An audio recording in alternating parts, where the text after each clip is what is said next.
ബോറടി മാറ്റാൻ വേണ്ടി ജയിൽ ചാടിയ ഗോവിന്ദച്ചാമിക്ക് ഇനിയുള്ള നാളുകൾ അത്ര നല്ലതായിരിക്കില്ല എന്നുള്ളതാണ് ഈ വിയൂർ അതീവ സുരക്ഷാ ജയിലിലേക്ക് എത്തിക്കുമ്പോഴുള്ള പ്രധാനപ്പെട്ട കാര്യം. കാരണം ഏകാന്ത സെല്ലിലായിരിക്കും ഇനിയുള്ള കാലം ഗോവിന്ദച്ചാമിയെ പാർപ്പിക്കുക. അങ്ങനെയെങ്കിൽ ആരുമായും ഒരു തരത്തിലുള്ള സൗഹൃദങ്ങളോ അല്ലെങ്കിൽ സംസാരിക്കാനോ പോലും കഴിയില്ല. ഇപ്പോൾ കണ്ണൂർ സെൻട്രൽ ജയിലിലായിരുന്ന സമയത്ത് അവിടുത്തെ സഹതടവുകാരുമായി ഈ ജയിൽ ചാടുന്ന അടക്കമുള്ള കാര്യങ്ങൾ ചർച്ച ചെയ്തു എന്നുള്ളതാണ് പറയുന്നത്. പക്ഷേ ഇവിടെ ഒരു ഈച്ചക്കുഞ്ഞുമായി പോലും ഗോവിന്ദച്ചാമിക്ക് സംസാരിക്കാൻ കഴിയില്ല. ഭക്ഷണം സെല്ലിനകത്തേക്ക് എത്തിച്ചു നൽകും, സെല്ലിന് പുറത്തേക്ക് ഗോവിന്ദച്ചാമിക്ക് ഇറങ്ങാൻ കഴിയില്ല. അതോടൊപ്പം തന്നെ ഈ സെല്ലിനകത്ത് കൃത്യമായ CCTV ഉണ്ട്. അതുകൊണ്ട് തന്നെ മുഴുവൻ സമയവും നിരീക്ഷണത്തിലായിരിക്കും.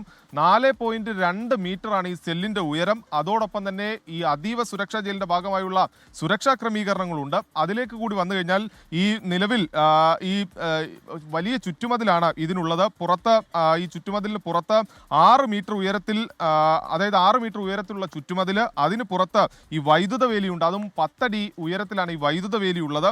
ഇനി അത് മറികടന്ന് ഏതെങ്കിലും തടവുകാരൻ പുറത്തേക്ക് ചാടുകയാണെങ്കിൽ ഇവരെ എല്ലാം വാച്ച് ചെയ്യുന്നതിന് വേണ്ടി ആയുധധാരികളായ പോലീസുകാർ ഈ ടവറിന് മുകളിൽ കാത്തു നിൽക്കുന്നുണ്ട്.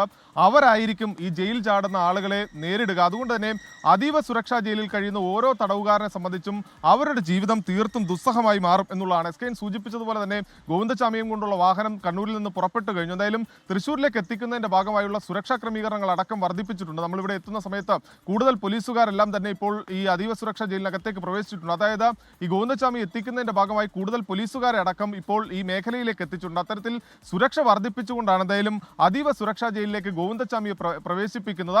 ഇനിയുള്ള കാലം ഏകാന്ത സെല്ലിൽ ബോറടിക്കാതെ ഗോവിന്ദച്ചാമിക്ക് കഴിയാം എന്നുള്ളതാണ് ഏറ്റവും പ്രധാനപ്പെട്ട കാര്യം.